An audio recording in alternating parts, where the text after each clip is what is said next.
Hello, everyone. Welcome to the celebration of Bob Daniels' life. My name is Peter Ladner, and Cassie asked me if I would help guide this event through. We've got a great couple of hours ahead, and we want to get started because I know some of you have to go to the washroom frequently, and it might be a long time. By the way, the washrooms are through here. If you're outside or you want to go outside rather than fight through the crowd, you can come around the back, and there's another entrance in there.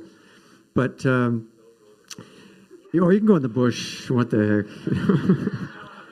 Just don't go deep in the bush. I just want to start by mentioning that Bob's family and many of his Montreal and Toronto friends already gathered in Montreal in June for a similar kind of an event, and they are not in attendance, but they send their love. What we're going to do today is have a few speakers, and then we are going to, by 5 o'clock, hopefully, we will be finished the speakers, and we've asked them all to keep their remarks to 5 minutes. There will be an open mic. I mentioned the bathrooms, and then there will be a food break from 5 to 6 where you get to have Bob's favorite food, which is minestrone soup. And then there will be a band playing, as you may have guessed, from 6 to 8. So we hope you can stay as long as you're having fun. I'm going to start with something that Cassie wrote out, and to give some of you a little bit of a background who may not know. Bob is a man of many dimensions. And I'm going to ask you, because I know a lot of people here know Bob or think they know Bob, I'm going to make this into a bit of a quiz. So I'm going to pause every now and again and see who knows the right answer. Bob was a post-war baby, born and raised in Montreal, second in a loving family of 5 kids. We have experts. One of Bob's earliest memories shows his curiosity and independent spirit. Imagine a 3-year-old Bob on his tricycle, leading several other tiny kids from their neighborhood all the way down to the Montreal West train station. Their worried mothers called the police, and hours later they were found on a grassy bank, happily watching the trains go by. Bob's love of playing sports and his inherent talent was nurtured by his dad, who was himself a lifelong athlete. Bob played hockey, football, and baseball, and he won awards in all 3. A highlight was being nominated MVP at a bantam hockey tournament and receiving the trophy personally from renowned Hockey Night in Canada broadcaster Foster Hewitt. Go Bob. During his youth, he fondly remembers the 4 years his family lived in no, further north, the Lakehead, Thunder Bay. In the cold of winter, he would stuff a Sears catalog into his socks as shin pads, lace up his skates, and skate down the street to the outdoor rink and play shinny for hours. In Whistler, he cherished those special days when Alta Lake froze solid and you could skate the entire lake. After high school, Bob attended Sir George Williams University, now Concordia. He made the Georgians varsity football team and was a defensive linebacker for the intercollegiate all-star team, weighing in at a buff, how many pounds? 190. Bob, you go. During that time, he'd have a 3-day weekend sharing a ski shack with a gang of friends at Saint-Sauveur in the Laurentians. That's when he started skiing and also got into some wild shenanigans at the beginnings, at the infamous pub at the inn where he often worked and socialized. The mountains and ski culture were getting into his blood. Many of Bob's formative life experiences happened on a road trip with some buddies in a what kind of van? VW van with a 10-foot surfboard down the west coast to Mexico in 1969. They were in Mexico City after the aftermath of the 1968 Olympics, made famous by riots and the Black Power salute. Heading north, they happened upon Houston, Texas, while it was still bathed in the euphoria of just landing a man on the moon. Later, on the back roads of upper New York State, they came upon hundreds of disheveled young people still ecstatic after being at an epic rock concert, the infamous Woodstock. Soon after returning to Montreal and Sir George, There were student protests and riots in solidarity with the civil rights movement. The world was changing and a counterculture was emerging. Bob let his hair grow long and headed west. We'll talk about his hair a little more later. And headed west with no concern for the fact that he only had 22 of the 23 credits required for his university degree. The perfect destination seemed to be a place in its infancy, nestled in the mountains at the end of a windy road. Probably windy too. The Whistler Valley, with its logging slash and clouds of dusty gravel roads, was rough around the edges when Bob arrived. And so were the other people who were drawn here. He came in a drive-away car in the spring of 69 and felt he'd died and gone to heaven.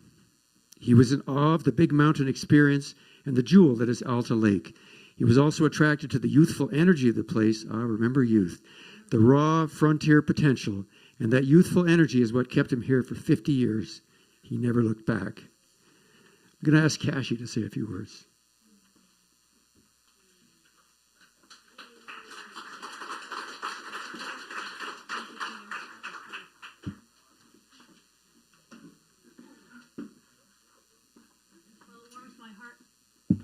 Sorry. It warms my heart to see all of you here today and just to feel all your love and support, which is really valued at this time. It also occurs to me, and everyone has mentioned it, what an incredible venue this is, and it just takes me back to the heart and soul of Whistler and all that has character in this place. And, you know, we really go back in time when we're here on the lake. So this is a written piece that I'm probably going to have to read because I don't know that I will get through it otherwise. If I'm just reading it, that's because it's bringing up lots for me, and that's the way it has to be for now. So how do I begin to portray the Bob we knew and loved when there's a lifetime of memories? On looking back at our earliest encounters, I realized that Bob's essential nature was shining through right from the start. So let's begin there. We first met in December 1970 in Whistler. I was in high school in Vancouver and was up for the weekend. I popped by the Cheakamus Inn to visit my friend Charlie Davies, who was working there as a handyman alongside Bob. Their task for the day was to go out and find a Christmas tree for the lodge. And I got to go along with them, so what fun. We piled into an old truck and drove it to a spot in the bush, and we had our pick of trees. In our search for the perfect tree, there was always one that seemed better further away. The last thing we wanted was to bring back a Charlie Brown tree. Eventually, we were waist deep in snow, unable to decide, laughing hysterically. What was my impression of this mysterious, fun guy with the long blonde hair and sparkling blue eyes? There was attraction for sure. But he was older at 25, and I was only 16.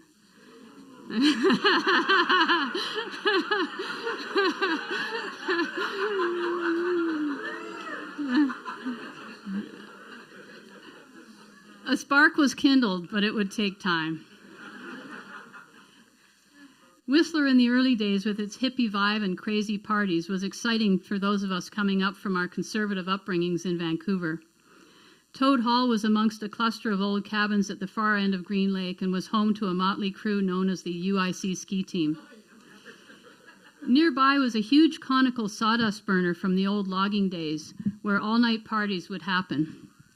Between the creek crossing to get there and the giant fire inside and all the crazy people and intoxicants, there were a lot of hazards. On more than one occasion, Bob kept an eye out for us silly girls and our excessive indulging and kept us safe. A true gentleman, a tendency to care for the well-being of others. I remember the magic days of spring skiing with time on the lifts and the lift lines spent discussing ideas and philosophy, which he and I had both been studying in university. It was the counterculture era of alternate thinking and mind expansion, and it was fertile and exciting ground. Our friendship was based on these in-depth discussions about values and lofty ideas about everything. The bond of these conversations anchored our connection even then, and continue to do so throughout our lives together. Magic, friendships, critical thinker, philosopher. Our first real date was a weekend motorcycle trip to the Gulf Islands south of the border. Along the way, we stopped at a bar for a few beers, leaving our helmets on the bike. When we returned, the helmets were gone. Bob shrugged it off completely, unattached and unfazed. He was not one to sweat the small stuff. Returning home, we had to stay on back roads to avoid the officials, which just added to the adventure. The whole weekend was a fun-loving expression of freedom, riding on the back and holding on to this substantial guy. Freedom-loving, no need to sweat the small stuff, a man of substance who you could depend on. Our next extended date was a whole month ski trip in his 72 Volkswagen Beetle.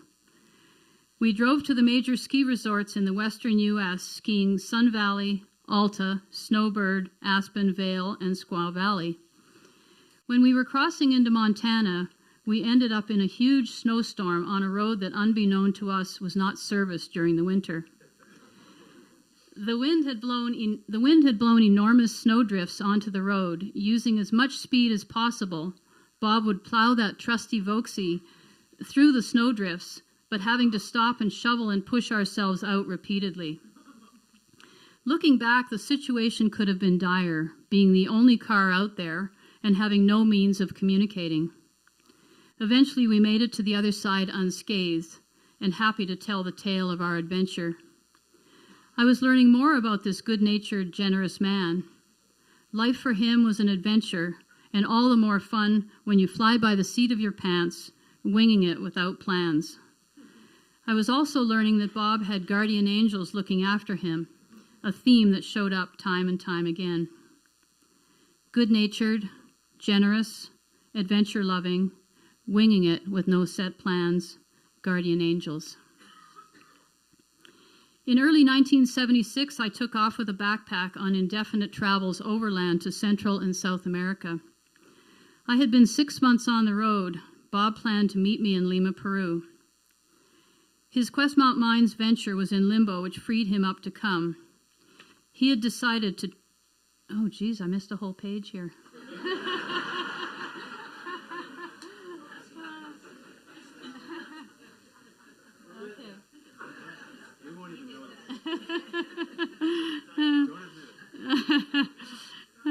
Okay. Don't sweat the small stuff. I'll just throw in the characteristics that were highlighted in those stories. Well, anyway, I got to talk about this. When I was going to UBC, I remember Bob coming to our family home to pick me up in his leather pants, long hair, and mustache. My mother would barely open the door a crack, totally freaking out about who I was spending time with. Bob's easy manner allowed him to march to the beat of his own drum, with no need to impress anybody. He was promoting his mining startup, Questmount Mines, at the time, meeting with executives in their fancy downtown offices, trying to sell them on the investment. He would attend these meetings in his usual jeans, ponytail, and that winning smile, eternally optimistic of a successful outcome. He was comfortable in his own skin, never feeling the need to adjust his image for anyone. Quietly self-assured, optimistic, and comfortable in his own skin. So back on my trip to South America. His Questmount Mines venture was in limbo, which freed him up to come. He had decided to travel to Miami and then fly from there. He drove the same Volkswagen Beetle down the West Coast, having fun visiting friends along the way. Then he faced a grueling, nearly nonstop trip across the southern states in the killer heat of August. This showed other aspects of Bob: stubborn determination, perseverance, and incredible stamina. Once he set his mind to something, there was no stopping him. I will quote Bob here from the journal he wrote. "The remainder of the trip to Miami was hellish. I traveled through the deserts of California, New Mexico, and Texas, and then the steamy swamps of Louisiana, Mississippi, Georgia, and into Florida. After leaving Newport Beach at 4 p.m. Friday, I arrived in Tampa Monday night at 8 p.m. completely fucked. There were times along the way when I was delirious and incoherent, talking to myself. Miles and minutes went by when I had no recollection of the road. Someone was looking after me. Afterwards, he just shrugged it off, never one to dwell on things. Stubborn determination, perseverance, incredible stamina, and not one to dwell on things. In Miami, he decided to leave his car with 60-year-old Sarah Reynal, the night manager he had just met at the Miramar Hotel, where he had stayed. The next day, after she dropped him at the airport, he watched his Volkswagen as it bunny hopped away, realizing that she had probably never driven a Standard before. That VW was the only car Bob ever bought brand new, and still he was able to stay completely unattached to it. Just as Bob trusted in the universe to look after him, he inherently trusted people, always believing in their basic goodness. This afforded him a certain fearlessness and acceptance of whatever the outcome.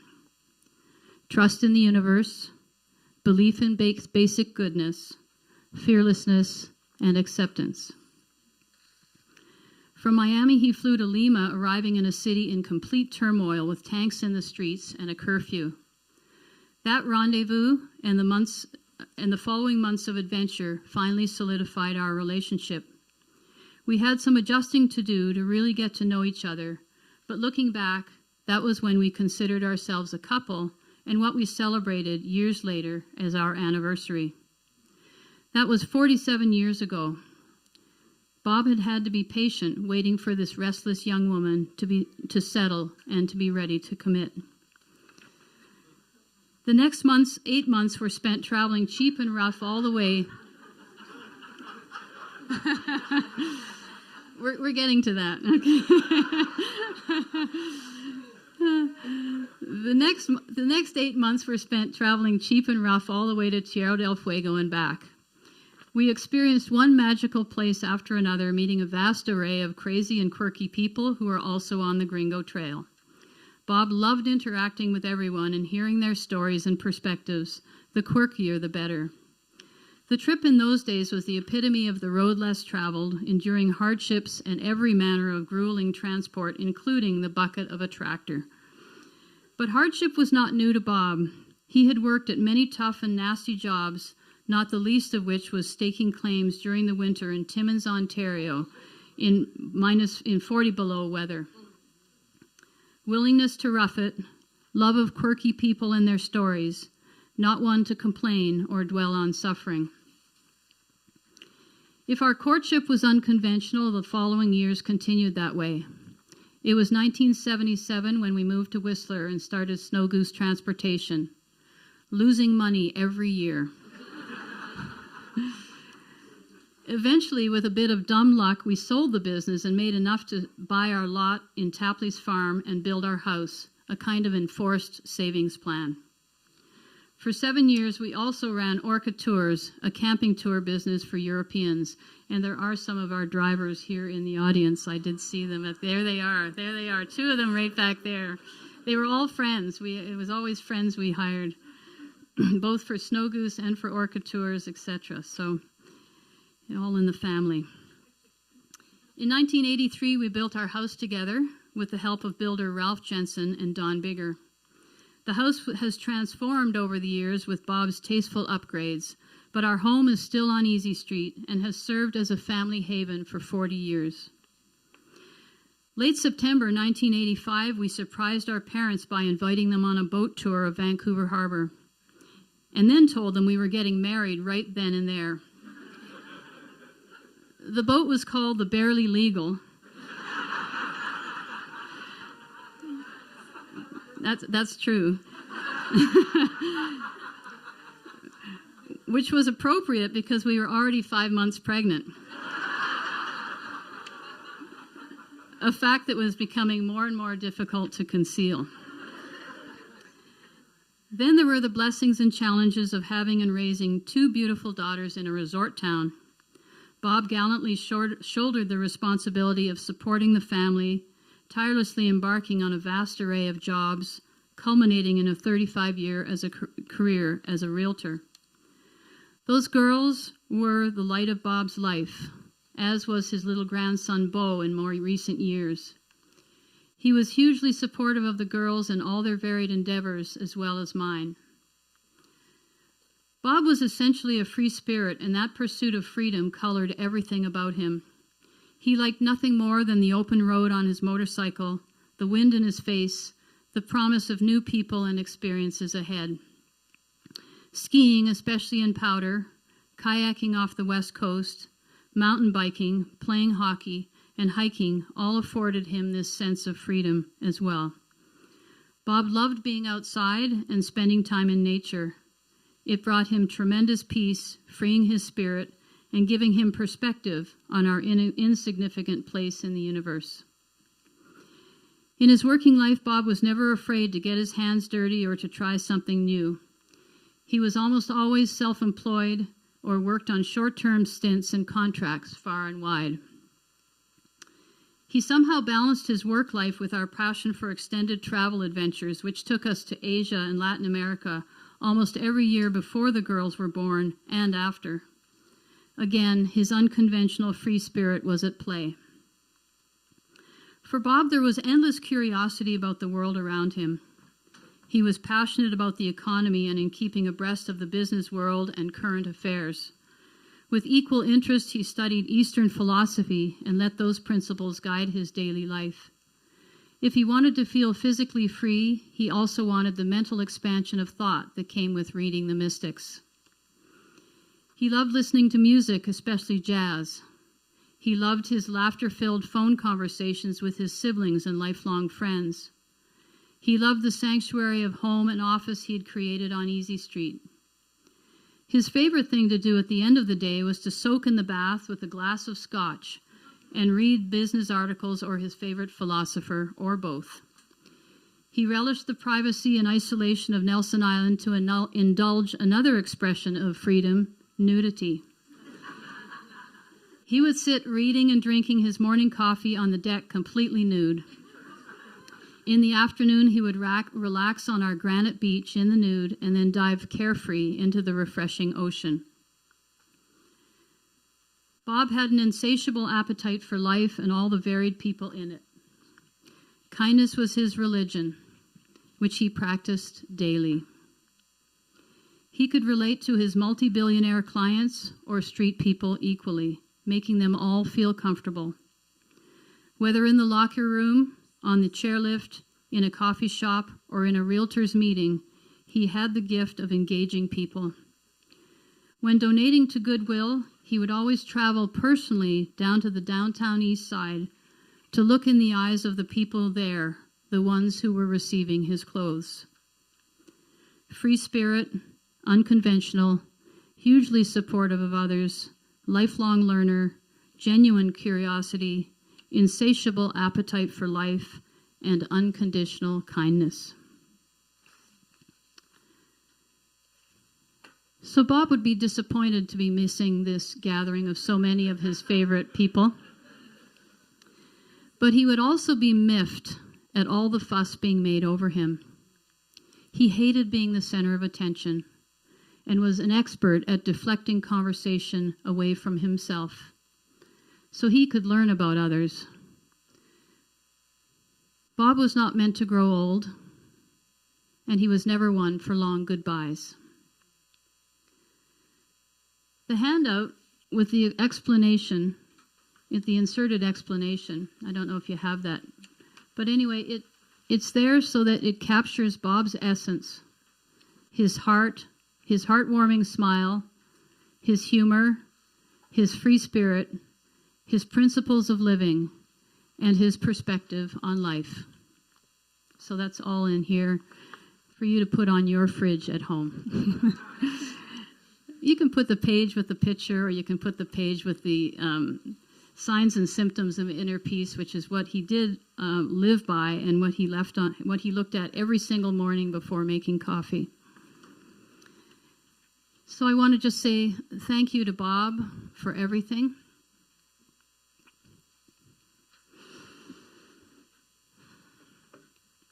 And thanks to all of you for all of your love and support and for being here from the bottom of my heart.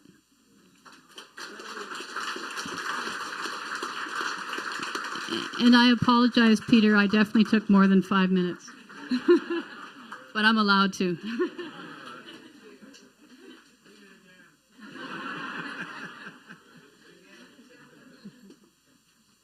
Cassie, did you put my list of who's talking?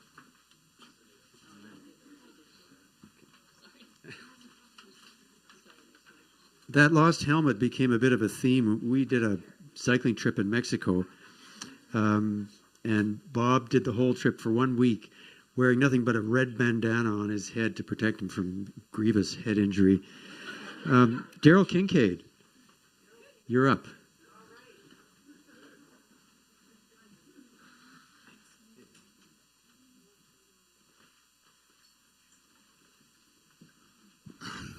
Hi, everyone. My name is Daryl Kincaid. My wife is Diane, and my daughter is Erin.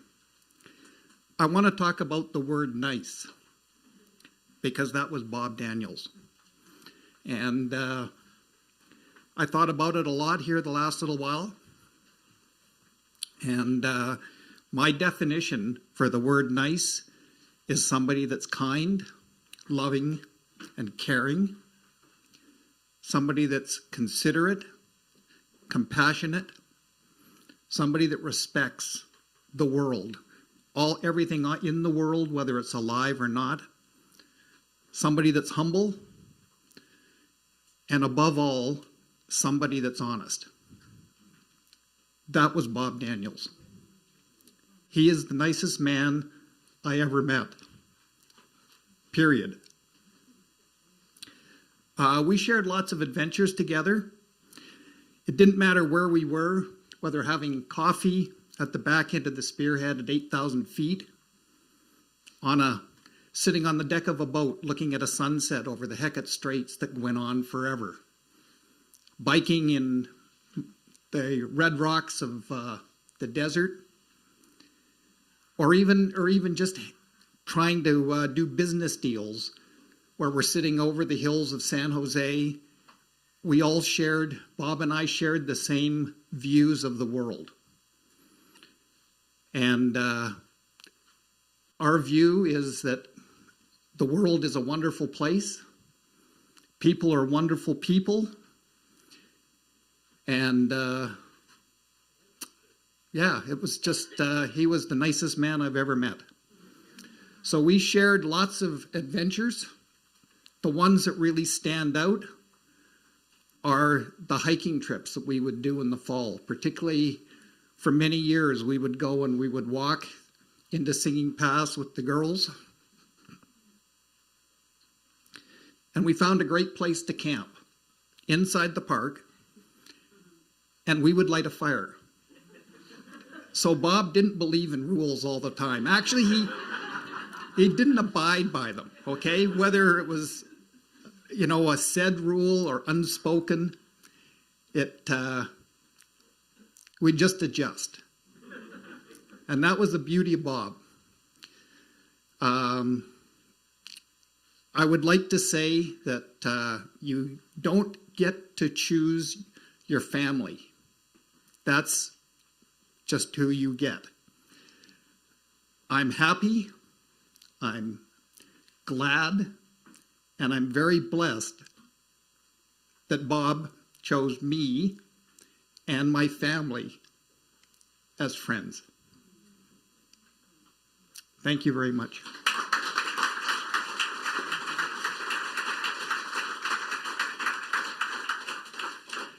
David Mandel, just while he's coming up, I have a list here of Bob's work history. It's very long. I won't read it all. But I would ask if anybody can just call it. Cashie's mentioned a few jobs. Daryl actually was involved with a job of Bob's as a commercial fisherman.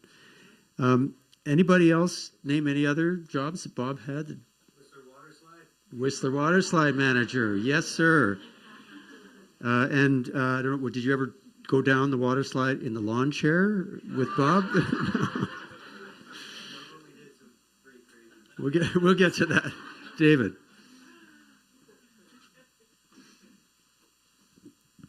I'm also going to read because nobody likes to see a whimpering old guy.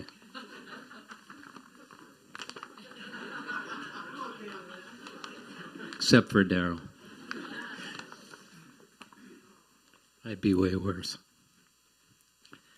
Hey, Bob, I'm going to talk to you with the hope that somehow you're listening to us. I'm happy to share with this group of people, so many of who love you as I do. Would you approve of this gathering, particularly the fact that we're gathering to talk and reminisce about you, and above all, remember the ways you've touched us, been part of us, and how you enjoyed being part of our lives? Well, probably not. You'd probably tell us to choose a more interesting subject or someone more deserving than you. After all, nobody is really that important, are they? We're all here for a short while, specks of dirt, and nobody is as important as all this, right? Well, I cry bullshit. I know that the hole in my heart that has been there since I learned that you headed on your next journey, left us behind to fend for ourselves, devoid of the capability to discuss politics with you, rehash philosophical ideas, talk about love, or just shoot the shit about all the many subjects you considered knowing about, either through reading, chatting to friends, or strangers alike. There were so many sources of information for you. Reading any kind of media, chatting with people you came across in a gas store, a lineup at the cashier, or whatever, or whoever. I can't really set my memory on the subjects of the conversations we've had. There were so many: religion, Hebrew, Buddhism, Hinduism, etc., politics, Trump, Gandhi, Netanyahu, Trudeau Sr., Trudeau Jr., Polyev, sports, business, stock market, money policy, great companies, lousy companies, our respective businesses, music, but not too recent, other than the songs your daughters had exposed you to. And I was always amazed at how many people you were up to date on, friends, friends of friends, etc.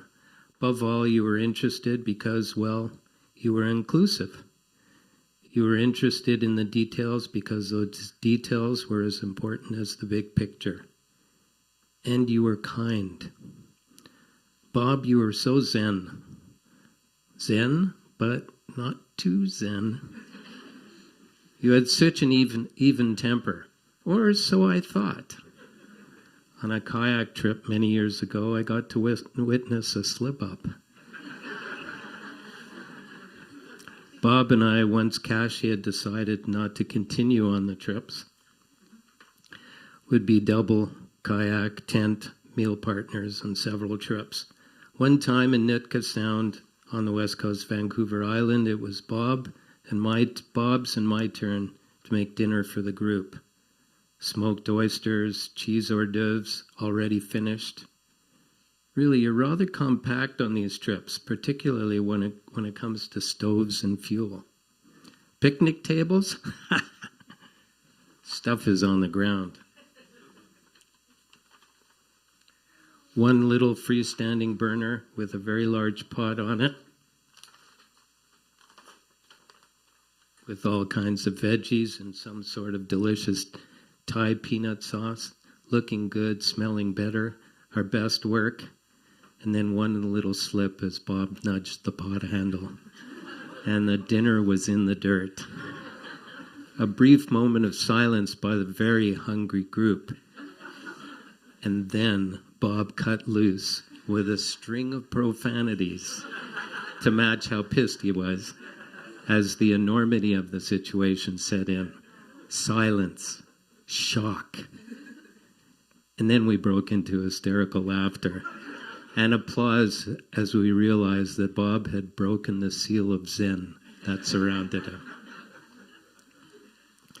Picking that loose dirt out of our teeth as we ate was hardly a big deal compared to how much mileage we got out of never letting him forget how much entertainment he had provided us with, as he became a mere mortal before our eyes.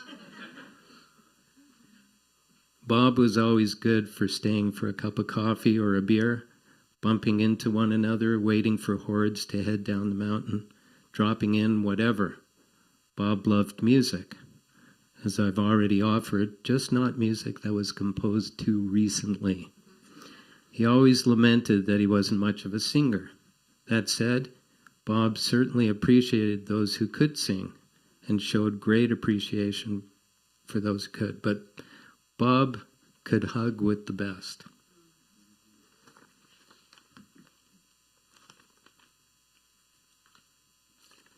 I miss those hugs.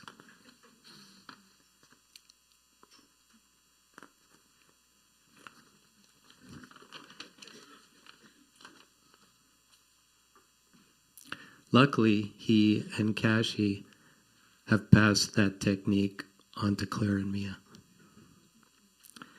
Some of us have tried with varying degrees of success to put together playlists that remind us of him, or that we could listen to with the hope he's listening along with us. In a way, to me, Bob was music. He was a guy that was made up of notes, some picked out of the air randomly, but mostly a fine composition of great harmony, well thought out lyrics, a blend of sounds that evoke emotions that you never want to have leave you. I'm hoping I always remember the words, the notes that were composed so wonderfully together into what is now the memory of him. Thank you.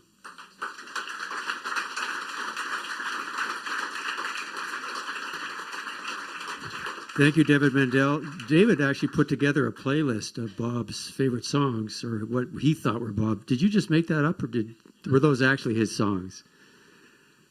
Your playlist. And the band is going to play a couple of those songs later just because of that playlist. Michael D'Artois is our next speaker.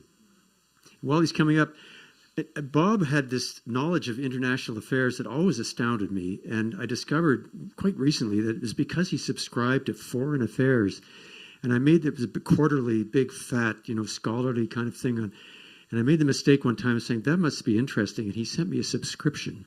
I did read some of the articles. Come on up.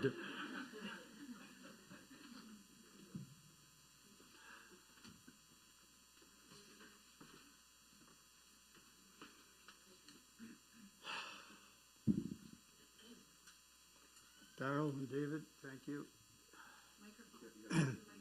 Darrell and David, thank you.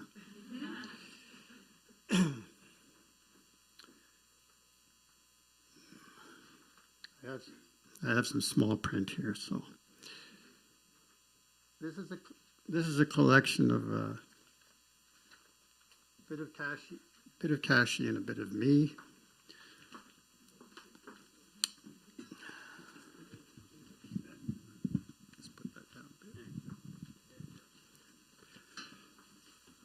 I'm going to start with, it's hard to see the room with that window back there. Darn window. Darn view.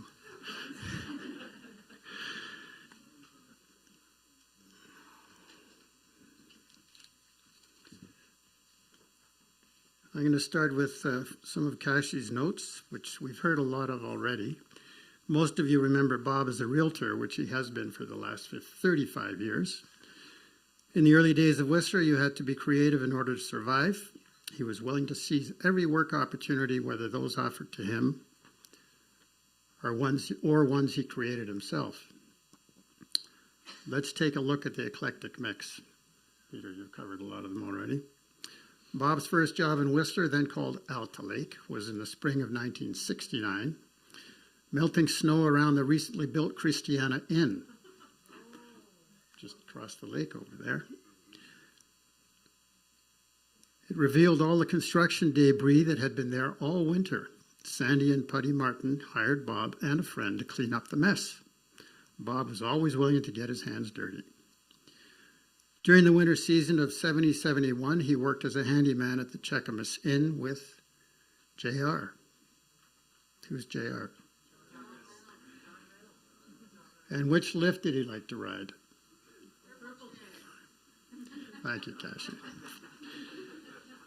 John was not a skier. But he felt left out that we were all riding the orange chair, and doing Goat Gully or something. So when he came in and he heard everybody talking, he says, I ride the purple chair.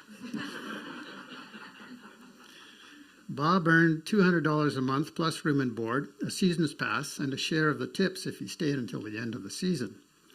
His bar tab at the Cheakamus was regularly more than his monthly wage. But getting to ski every day on a big mountain and making so many local friendships made his arrangements more than worth it.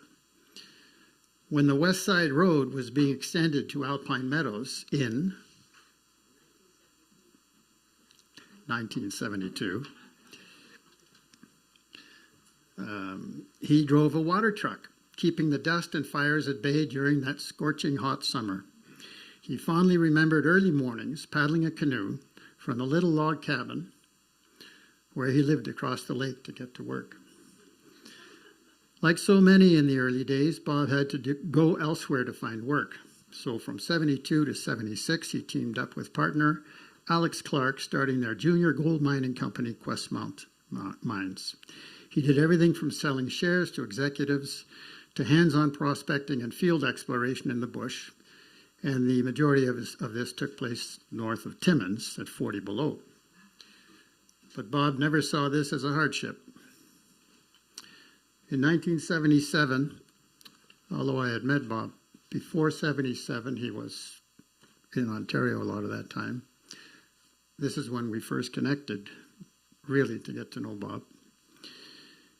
Bob and Cassie started Whistler's first bus service, Snow Goose Transportation. They offered a scheduled service within Whistler and a taxi charter service, which included the Vancouver airport. They worked as drivers and managers and did everything else necessary to keep the small business afloat. Just want to mention that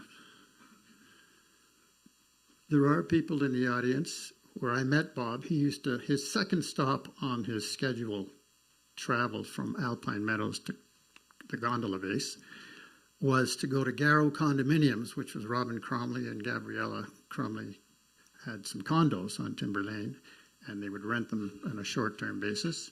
So Snow Goose would pick up their clients at Garrow Condominiums, and then the next stop was going to be the Valley Inn, which was on Nestor's Road, about where the grocery store is now, on Nestor's.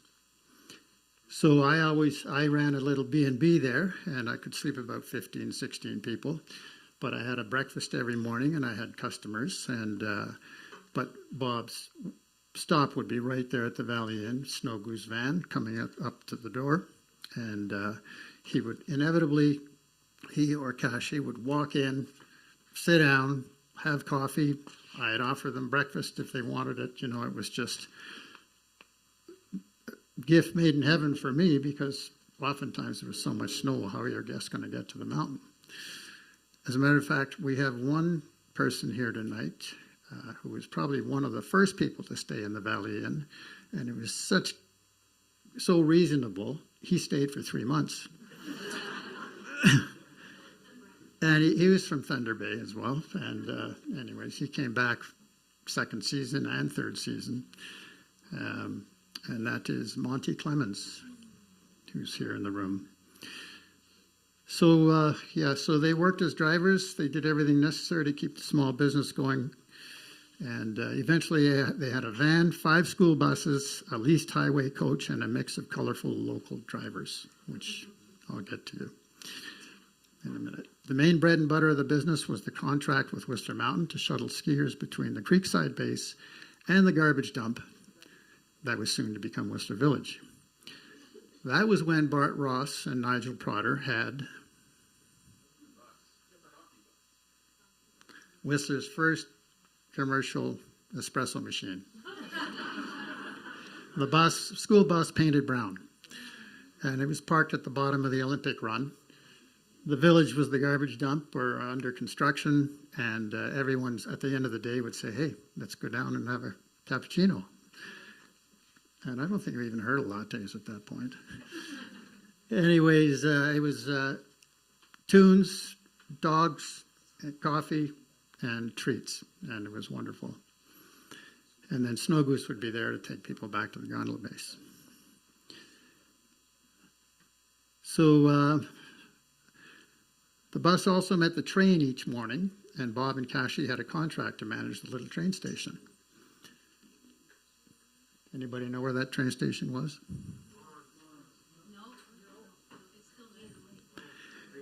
It's sort of still there, but it's not a train station anymore, really. It's down at Needle Lake, just right there. But Bob and Kashi actually looked after it and landscaped around it and put plants in it and made it a comfortable little train station. It was very cute. Finally, in 1981, the Snow Goose was sold to Grey Line of Vancouver. For 7 years, starting around 1979, Bob and Kashi started and ran Orca Tours, summer camping tour business for Europeans. I wish I had been on one of those. The tours went across Canada, made a circle tour of BC and Alberta, also ventured down the coast to LA. Here again, both Bob and Kashi were drivers as well as managers of the logistics of all the various groups. They hired friends to be the drivers, guides for 6-week trips. You two drivers back there, did you do any of those? You did, huh? Do you ever have to deal with Ed Gordon? No. So I just want to put this in here because Ed, who is back in Ontario now, did do one of those trips. He did one to Toronto and one back again.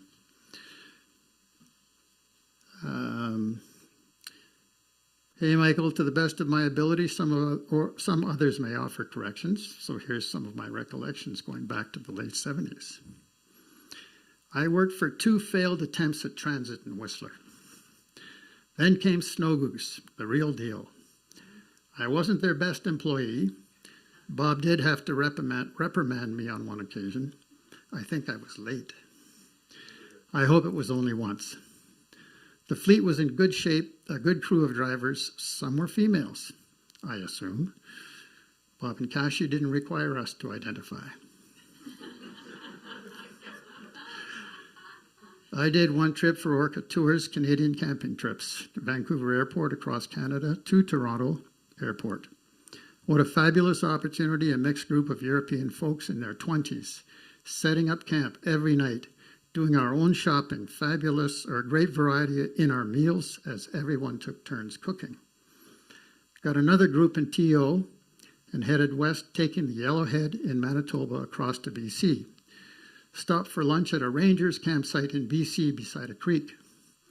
One of the Dutch guys asked, "Where do people live in this country?"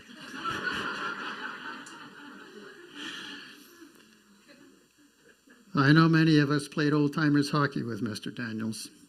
He was a gentleman on the ice and a fine player. Bob and Kashi always went to Vancouver Folk Festival, and I often ran into them there.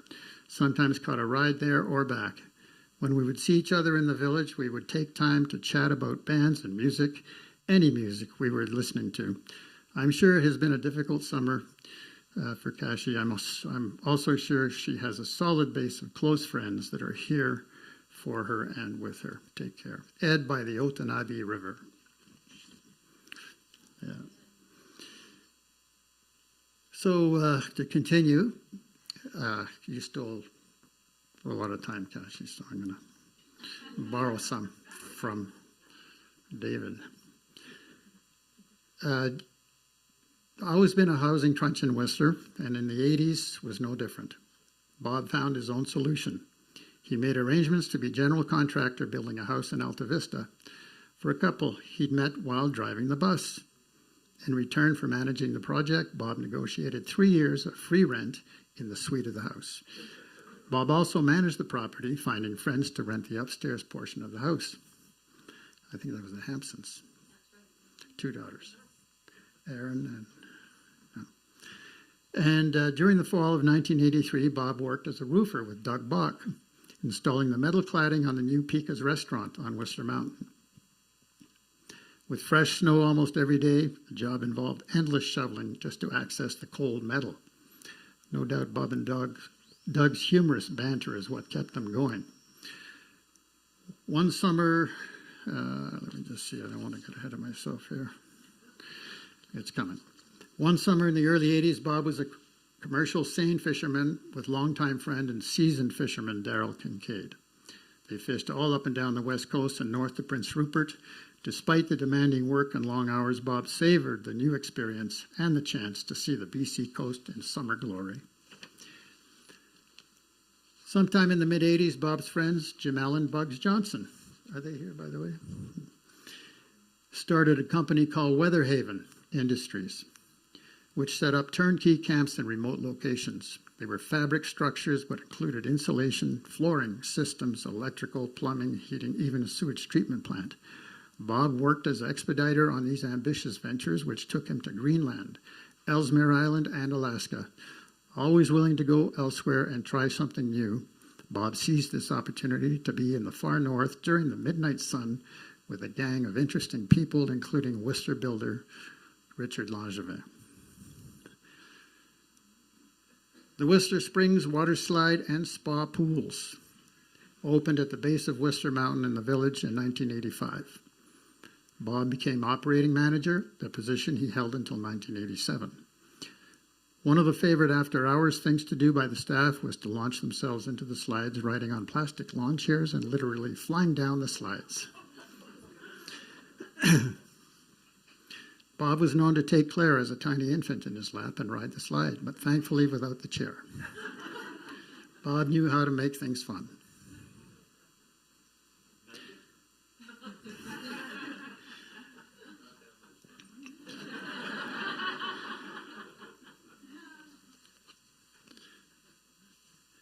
It was myself who got Bob into real estate, a career that lasted him a good 35 years. He completed the course, started working for me at Remax of Whistler in 1988. Stayed there until 1992. Unbelievable to have Bob in our office, as all of you know. I mean, to have him near you at any time, and always welcome person to have in the office. One of the highlights, not many people will know this, but the first $1 million sale of a house in Whistler was Bob Daniels as the realtor. Yeah. You probably get 4 for your house now. Which does take me back a little bit, if I can freewheel it a bit. Tapley Farm. I mean, this room, the heartthrob of Whistler is here in this room.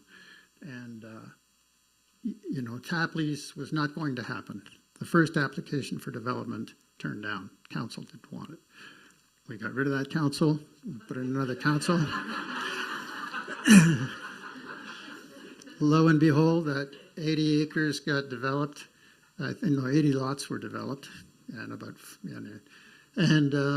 they came on at $40,000, and everyone picked a lot number out of a hat, and they got their housing, secure housing in Whistler. Many people still there today. Let's see, in 1992, Bob completed the broker's license, which allowed him to branch out to start his own business, where he worked as an independent agent broker out of his home office for 15 years.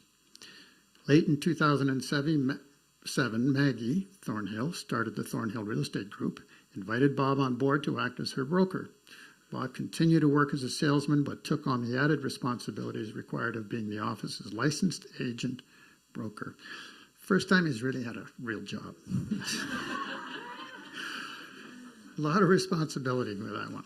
And I'm sure Bob handled it extremely well, as we're probably going to hear about so shortly.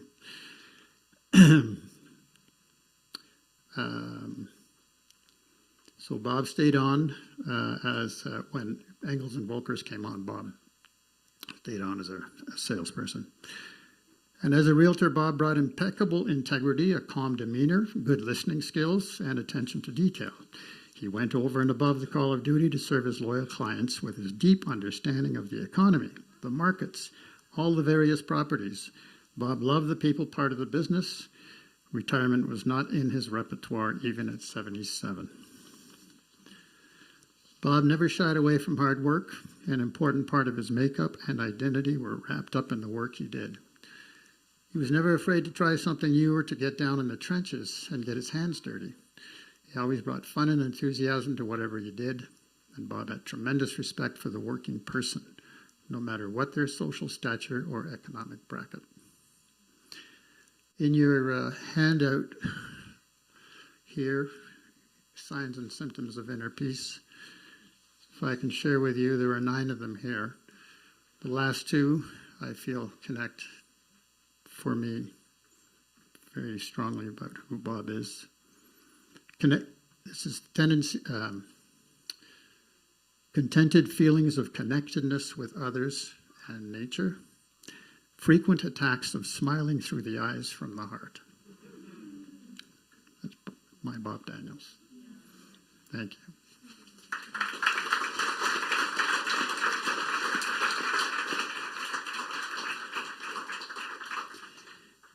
Thank you, Michael. And on that real estate theme, I'd like to ask Maggie Thornhill to come up.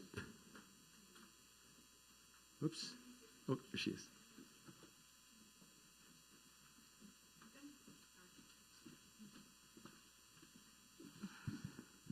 I'm going to bring a tissue with me. I didn't think I needed one today, but actually I may. Hello, everybody. I'm going to read as well. It's lovely to see so many people here to celebrate our beloved Bob. And you too, darling. Bo, your grandpa talked a lot about you. Thought you were the best. This gathering is about a life well lived. Yes, there is sadness. Of course there's sadness. But there's a great joy in remembering him. We can all hear his laugh, that infectious knee-slapping laugh. We can all hear it now if you really think about him. I'd known Bob for many years as a fellow realtor. But our real friendship blossomed when Bob agreed to take on the role of broker when Max and I decided to go it alone. It was how Bob was operating on his own book of business at the time, so it was easy for him to move over with us. So he exchanged his home office to our office in Creekside in October 2007. So our deep, deep friendship began. Bob is someone who genuinely cheered other people's successes. He loved helping everyone to improve and to get better. He was a perfect fit for us. Bob was an adventurer, an entrepreneur. He was knowledgeable about everything. Politics, we've sort of talked about a bit of this already, but you talk to Bob and it would be about politics, world economics, business, sports, music. I mean, he was just a mine of information. There wasn't a topic he didn't have complete grasp of. But he was a listen first kind of guy. He was always there to listen to the issues and to give great advice. Oh, how we miss those wonderful 3-hour lunches. Max will attest to that. There wasn't a problem we couldn't solve, mostly with great humour and a really good bottle of wine. But while Bob knew so much and helped everyone, his favourite topic was always his girls. A smile came to his face as soon as he mentioned Kashi, Claire and Mia. Bob was an amazing human being. He was so good at so many things and friends to so many people. But being a family man was what truly defined him. It was what gave him the most joy. Bob lived a happy, healthy lifestyle, surrounded by people he loved and those who loved him. Please keep telling these stories we've listened to today and add more of your own so that we can all keep the precious memories of Bob alive with us forever. Thank you.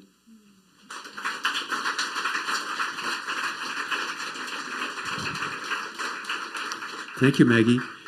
We're going to have Mia and Claire come up, and then we're going to have an open mic. There are 3 seats here that are just empty. If anybody's aching on their feet and wants to sit down, come sit down. Who's first? Mia. Can we have a 2-minute technical timeout? 2-minute technical timeout. Talk amongst yourselves. Washrooms are down there.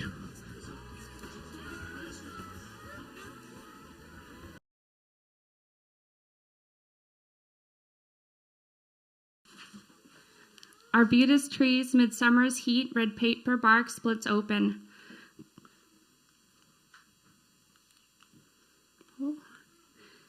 Curls up, peels away, bright green and smooth and tender trunk exposed. A softness deep inside me, now closer to the surface, as grief holds hands with love. The fragility of the flesh and the immensity of the soul.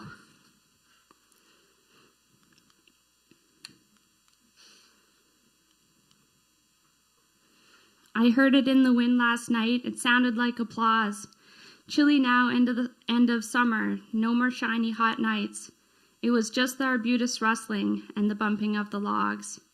And the moon swept down Blackwater like an empty spotlight.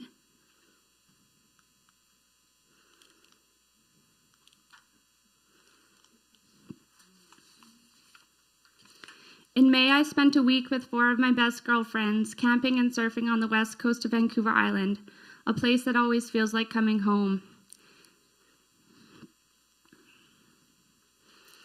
The wild and gnarled coastal trees, green upon gold. The layered rainforest canopy embraces you into her arms. Ancient cedar driftwood and nodding bull kelp covers the sweeping beaches.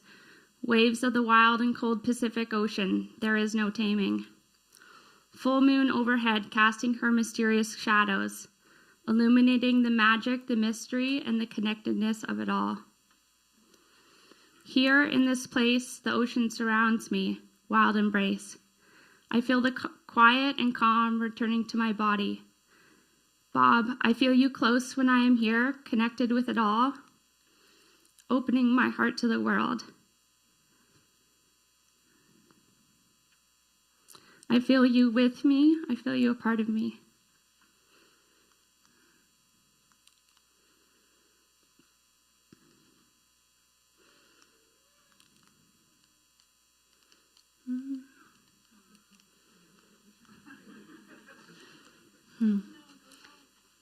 You have always been our rudder, seamlessly guiding the family ship. You've always been my constant of love and unending support.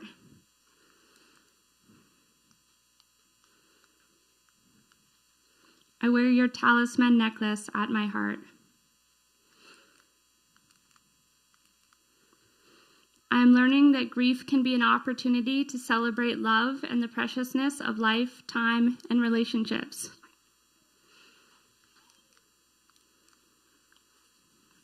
A few years back, the 4 of us celebrated your birthday here on the West Coast together. It was November, and of course this meant extremely stormy weather, sideways winds, and torrential rain. But this didn't stop us for a moment. We biked into the 50-kilometer-hour headwinds to the far end of Long Beach. We took a boat to Vargas Island, hiking in head-to-toe rain gear and gumboots through knee-deep mud to the far side of the island and the beaches of the Wolves. We ventured to the infamous blowhole, awestruck and amazed at the power of the waves of the 50-year storm, blasting through the rocks and shooting hundreds of feet into the sky. During my adult years, Bob's November birthday had become a family tradition, coming together for some kind of spontaneous adventure, and I always cherished Novembers for this reason. This is Bob's 65th, and some of you probably recognize the old rope swing at the far end of Little Quarry Lake on Nelson Island. The perfect arc.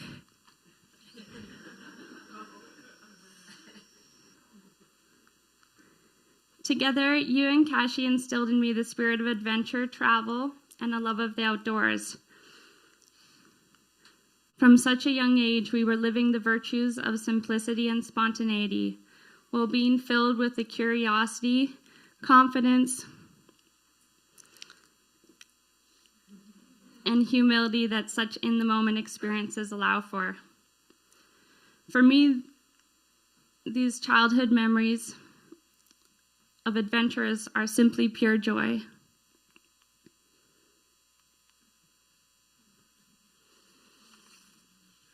Not every father would be ecstatic about their daughter living in her car,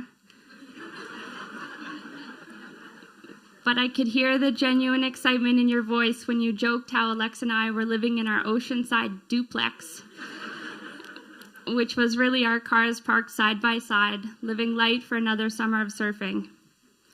You understood too well it was not about hardship, it was about freedom, adventure, and simplicity.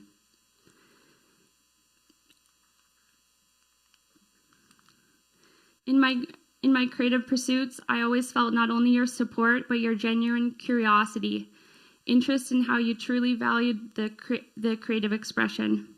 You always went way out of your way to support small businesses, local craftsmen, and creative individuals. And the Easy Street House is a testament to the value you placed on the handmade, unique, and individual.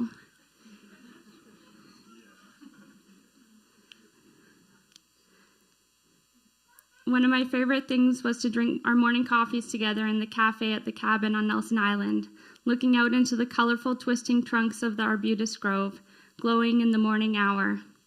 This was a place where we read philosophy, sharing words of wisdom, which we would often lead to lengthy conversations of all things life and death. Bob, you are the king of love. You showed me what love looks like. In a partnership, I saw what it was to be in love.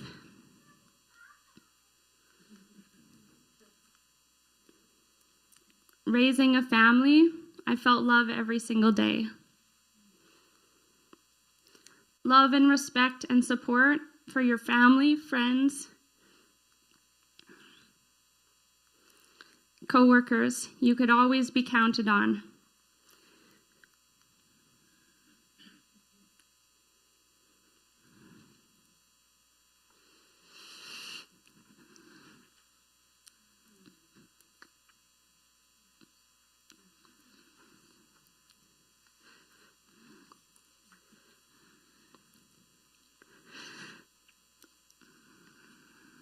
You were not always the most graceful, but you lived a life of grace.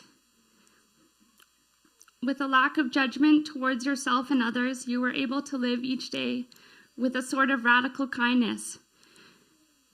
You opened yourself to the world, and what followed was a life without fear, full of spontaneity and joy. Nina Simone said, "Freedom is having no fear." And I believe you lived and experienced this sort of unbound freedom.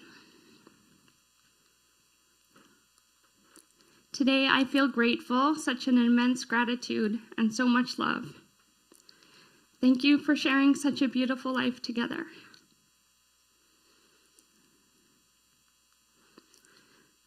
Bob, the universe is within you. Bright and beautiful, I hold you close in my heart. Forever, I will feel you as I explore the mountains and oceans with the wind in my face. Thank you.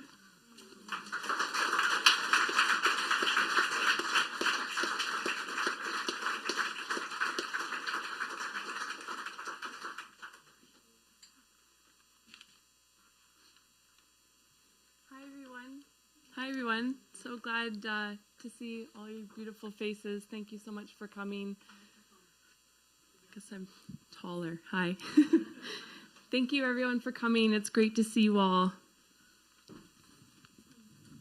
Guess I'm taller than the rest of my family here. There we go.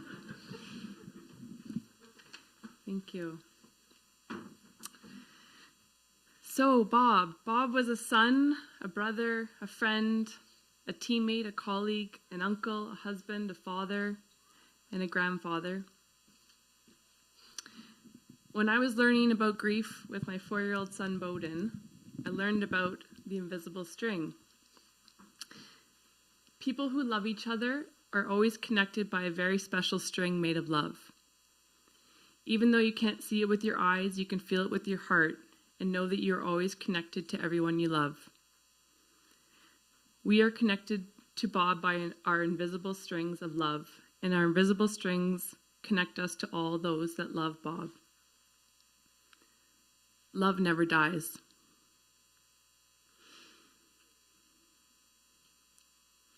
So what of this grief? It's human nature to always want more. Yet it is the gratitude that grounds us and brings us closer to Bob. The grief is returning to gratitude. Eloquent words from my cousin, Stephen Daniels. I am grateful for all of our time together.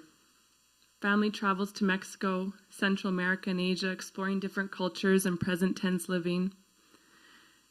Shared passions from taking me as a child on his runs, father-daughter mountain bike trip to Moab when I got my driver's license, Bob at 69 learning to surf with us in Mexico, skiing together for 37 years. Yes, I skied with Bob as a baby in a backpack.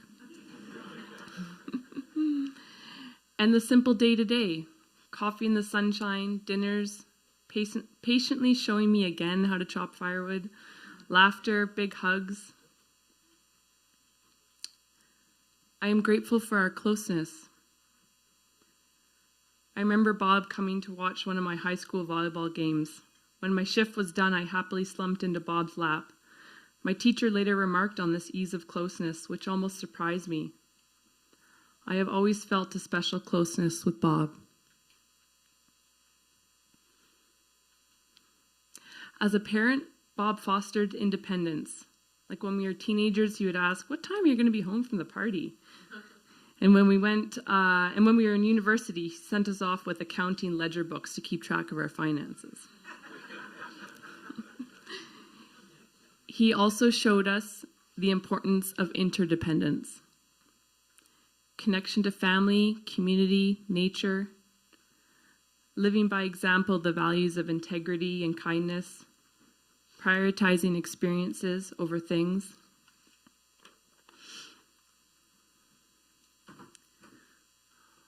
Bob was there for me in every way, with open arms, open mind, and open heart.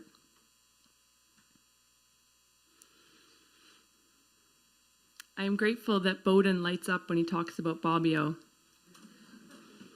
Bob wasn't into being called dad or granddad, so it was Bobbio to Bo.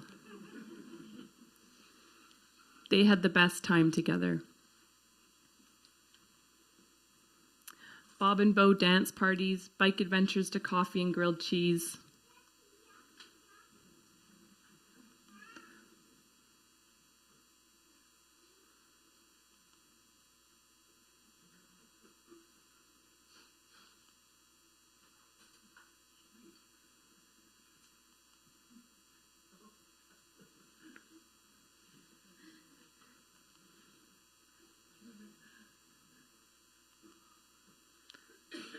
Teaching Bo to ski.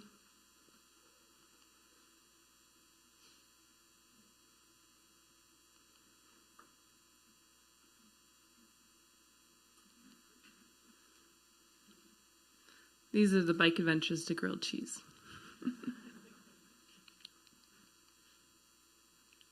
Running wild and free at Nelson Island.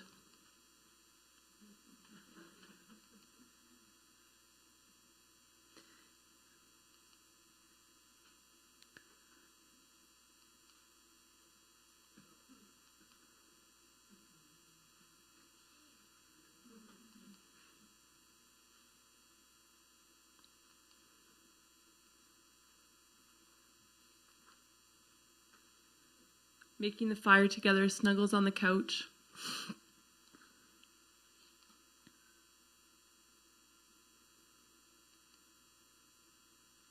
This is Bob's last day of skiing, the end of December of 2023 with Bowden. It was minus 20, so.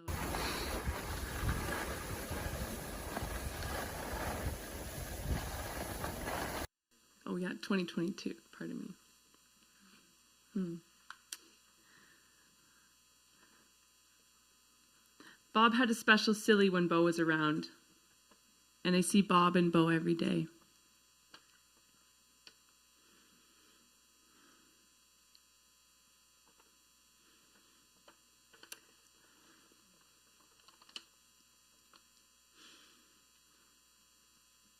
I am grateful we were with Bob when he died, holding his hands. And despite the chaos, I got to tell him he was the best dad and the best granddad. He was surrounded by love. I am grateful Bob was at peace with death. In his words, I am along from the journey, but it's been a good ride. I'm at peace with it all. And we honor him by being at peace, living in peace. So with gratitude and in peace, thank you for this beautiful life, Bob. You will always be in my heart.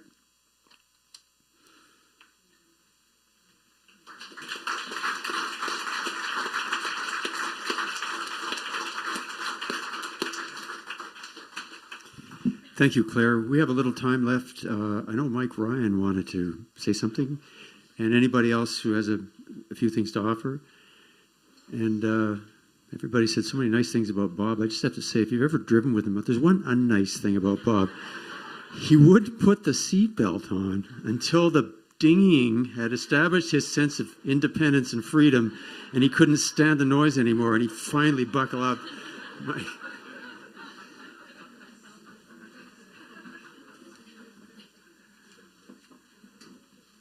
Bob. I'm a proud member of the Quirky Friend Club. Proud to say that. And Kashi, I have an Orcas Tour t-shirt, and damn it, I should have worn it. Because I was one of the guides. I just want to talk briefly about this.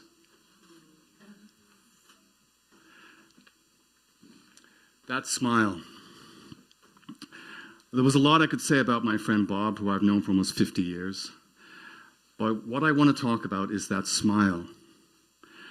That smile that made me feel so welcomed, so appreciated, respected, and above all, acknowledged. With a hint of cheekiness and humor, I might add. A smile that revealed the wisdom of many years of world travels and life experiences. A man grounded, comfortable, and present in his own skin. Bob was like a mentor to me. He taught me respect. An example of that was, I remember traveling with Bob and Kashi in Thailand back in 1982. We took a small boat, fishing boat, out to an island to spend a few nights. And it was called Koh Phangan, and at that time it was a very peaceful, quiet island. Apparently it's changed a lot. As we pulled up to the dock, a local man who they had rented a place with these small little huts before, came running out to greet us with laughter, calling out an exuberant, "Mr. Bob!" There was that respect for an honest and genuine human being. So just to finish, so when Bob was strolling down the beach after a morning of a mushroom omelet,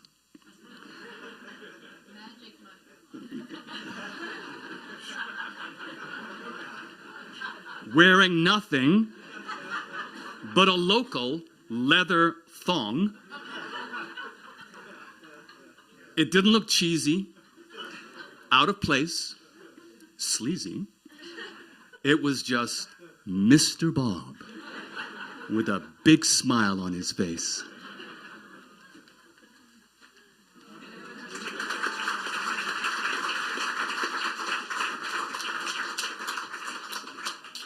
Thanks, Mike. Anybody else? Come on up. Paul, no, you're it. But if and then Paul. Yep, you have to be at the mic so they can hear outside. So here's my wingman.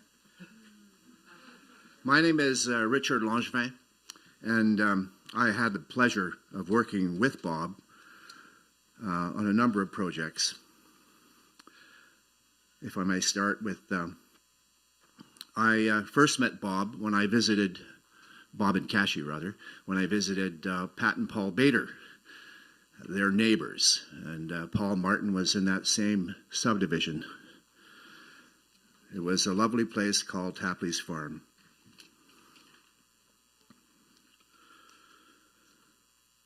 Bob wasn't much of a hugger. He was a shaker. When he greeted you with a handshake, it was always with a stiff arm.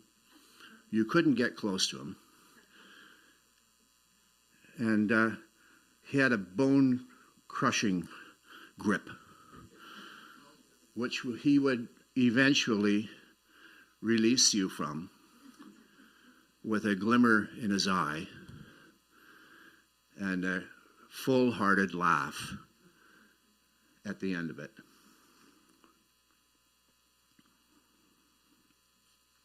Thankfully, Bob wasn't a cruel man, and we did survive the handshakes.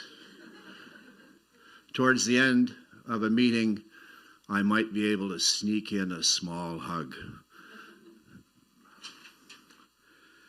I remember a few things about Bob. Some of the things which he liked to do was ski, to motorcycle ride, play hockey, shinny. I recall one evening when Paul Martin invited me to go to a shinny game on Green Lake. We pulled up, it must have been around 9 o'clock at night. The lights were on. There were two men with snow shovels and skates, and they were clearing off a fairly sized rink under the lights. And they were moving fast with those shovels. There was not much snow, but it was pretty impressive to watch. I later found out that one of the skaters, the one I didn't recognize, was Chuck Blaylock. And he was an airline pilot, and he had played for, I found out later on that evening, after a beverage, that he had played for the Montreal Junior Canadiens. Bob's team was the Montreal Canadiens, as was mine. I also found out as we started to play that Paul Martin could skate backwards faster than I could skate forward. So to even things up, I got to play with Chuck and Paul and Bob on the other side, and the four of us played for hours. It was well past midnight when we stopped. And I recall Bob telling stories about outdoor rinks in Montreal, and Chuck telling stories about being a young man playing for their junior Canadiens. I also recall Paul Martin telling stories about his 1967 Maple Leafs, the last time they won the Stanley Cup. He was quite pleased with that. Another thing that Bob and I used to like to do is ride motorcycles. And one of our favorite rides back in the late 80s was to Anderson Lake and back. And we were on our way back from Anderson Lake one day, one afternoon in the fall, end of biking season. And there's this straight, and many of you will know it. And the deal was to spin up to 100 miles an hour or $1.60, and then ease off and then just ride home gently or at pace. At about 1:40, Bob hits the brake light, and we see the cop car ahead of us. He passes us, and I guess he got me. We found out later he got me at 110. He must have missed Bob because, but he knew that we were going at great pace. And I recall Bob saying that it was a beautiful day for a ride. The road was clear. It was a straightaway. And it was a beautiful day for a ride at great pace. Anyway, the officer must have been a rider because he bought it. And he started talking to Bob about his beautiful Moto Guzzi. And later on, we got off with a warning. And we rode home and had a wonderful time since then on many rides, mostly to the beer farmers and back with Brian DeGrave and other friends. But that was a great experience for me for riding with Bob way back then.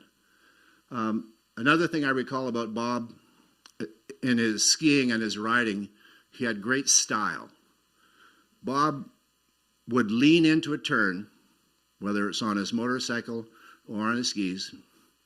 He didn't bother with angulation. He didn't bother with checking his line with a bit of brake or a bit of counter steering. He just leaned into it perfectly and came out of it hard on the throttle. He was a superb rider. I know this because in my natural position was behind him. And I will forever remember that throaty roar of that beautiful motorcycle as he's pulling out of the turn. I did wish that Bob had shared with me his suffering at the end. I had no idea he was ill until he had passed when Cashy phoned me. Then I realized soon after that that was not Bob's way. Bob did not want any of his friends to be upset or to suffer. May his memory be a blessing. Thank you.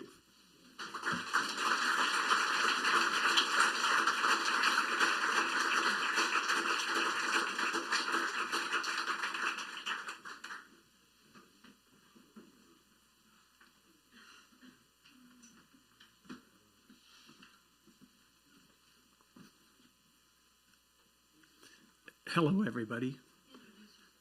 I will. Those are my next words. I'm Paul Richardson, Cashy's brother. My son Adam is in Europe right now, and he is very sorry he wasn't able to make this occasion. Adam has written a few words about his Uncle Bob, which he has asked me to read to you. So this is his message. I want to apologize for not being able to be present on this important day. Although I am not able to be there in person, I am very much there in spirit, and have asked my dad if he would be able to say a few words on my behalf. For those of you who don't know me, I am one of Bob's nephews on Cashy's side. My Uncle Bob always provided an incredibly calming presence for me. Whether it was the weeks I spent with Bob, Cashy, Claire, and Mia in my childhood, or the weekend I spent with Bob and Cashy on Nelson Island in the summer of 2015. I always felt Bob's warmth and spirit when I was around him. He had a smile that could quite literally light up the room, and a laugh you could pick out of a room of 100 people. Those are two of the things that I most remember about him. Whenever I spoke with Bob, I knew he genuinely wanted to hear about how I was doing, and was not simply asking for the sake of asking. As I'm sure many of you can attest to, Bob was an incredible listener, and you could really feel that he was not just listening to the words, but he was really hearing what you had to say. I know that he truly cared. During the early stages of the pandemic, a particularly lonely period of time for many of us, Bob found out that I had been staying in Whistler by myself for a prolonged period of time and decided to give me a call and to take me out to dinner. At that point in time, I hadn't really spoken to anyone in weeks, and like a lot of people, I was struggling with the effects of the prolonged isolation that we were forced to endure at that time. After spending a few hours with Bob, I left feeling more positive than I had in months. No matter what, Bob always focused on the glass being half full and made sure that everyone around him felt the same. The last thing I'd like to say today is of something Bob once said after a family dinner at Whistler.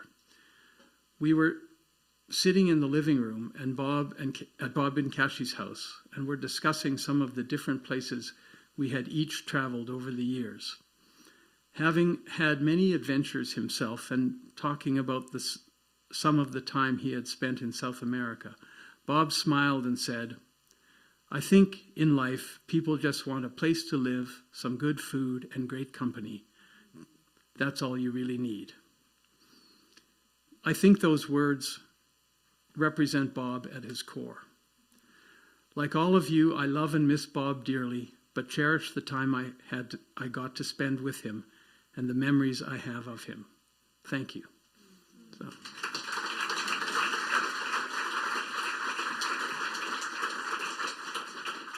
Thank you, Paul. Is there anybody else who wants to say a few words? Anything? Well, if not, Mr. Quinn.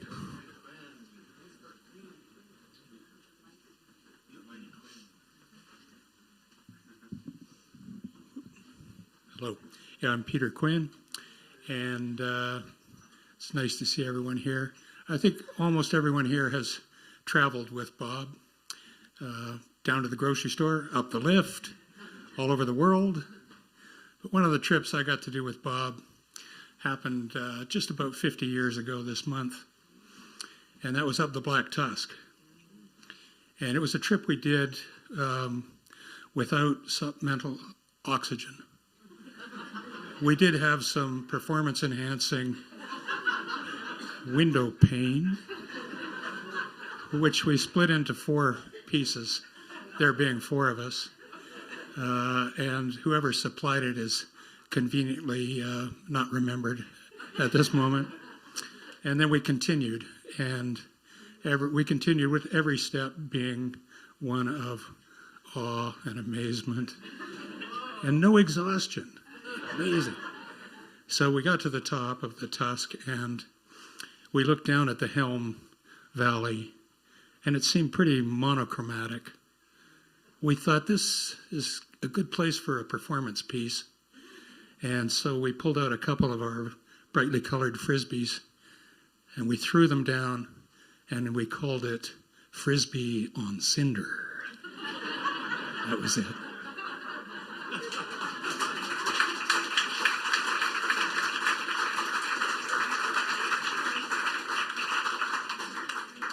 Anybody else? Okay, I know you're all restless to move a little bit. I'm going to just finish with one quick anecdote. In Bob's later years, like really late years, I introduced him to a friend of mine called Gideon Flitt, who cuts hair in Vancouver. And Bob, somehow, he told me he went all the way to Vancouver to get Gideon to cut his hair. And for many people, this would be a kind of an act of vanity, because Bob, at that point, he'd lost the blowback look, and he was into the sort of silver bow wave look that you probably remember. And when I called Gideon to tell him, he said, "Oh, Mr. Sunshine." That was their name for him at the hairdresser. So the sun's a little less bright now without Bob, but all of us are a little brighter. Thank you so much.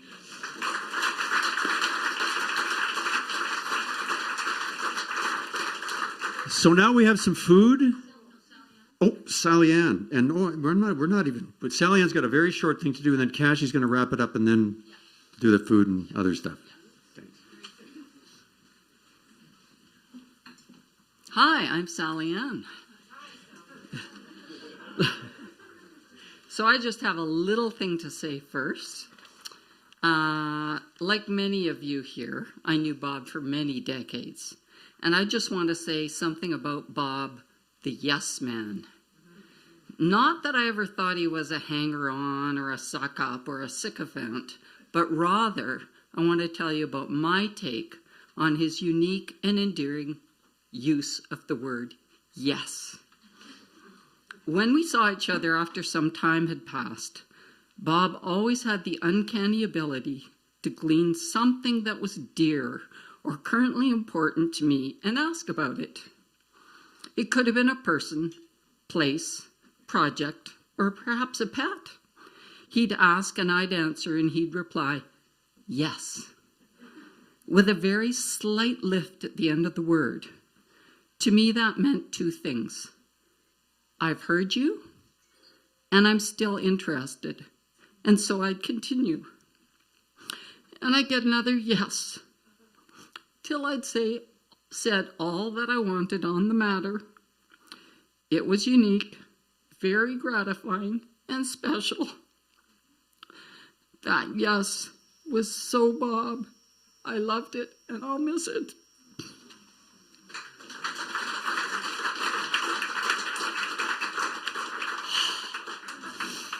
Okay, now I have a little transitional piece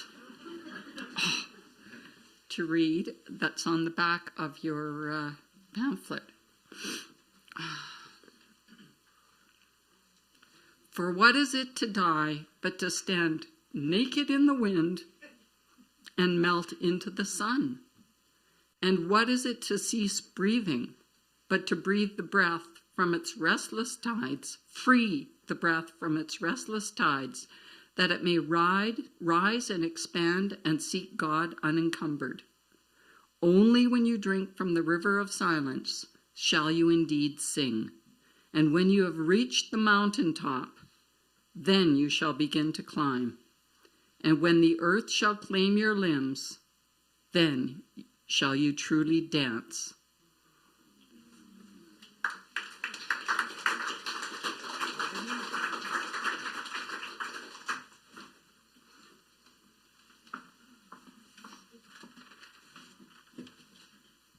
And we do get to dance very shortly.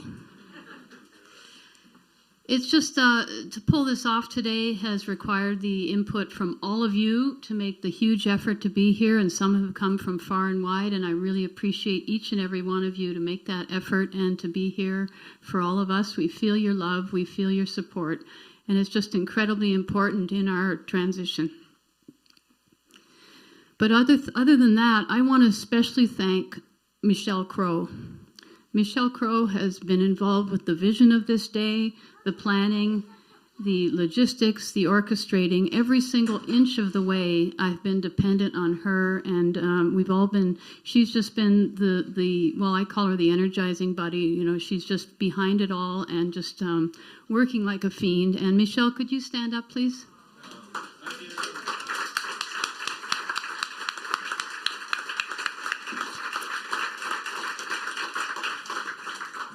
And on the way here, we decided that we're really family now.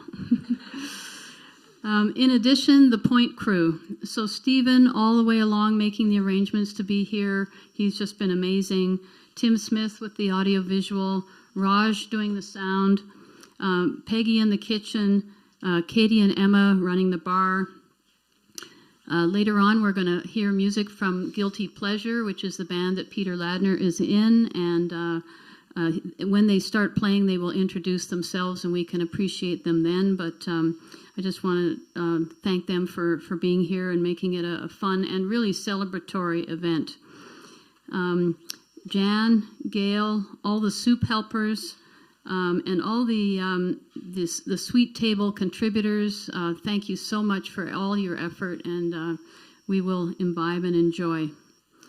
To Peter, the MC, thank you, Peter.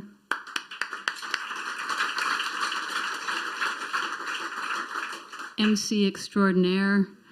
To the speakers, to Daryl, David, Michael, Maggie, Sally Ann.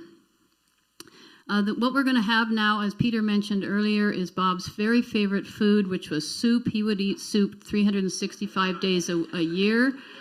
So it's minestrone soup from Pasta Lupino. I want to make a real big, strong plug. They have been absolutely delightful to work with. So Rachel, Kendra, and Kevin of Pasta Lupino, amazing food. Enjoy when we're done here. And that's it. So soup, pizza, focaccia bread, and then dancing. And really sweet to see all of you here. And thank you all.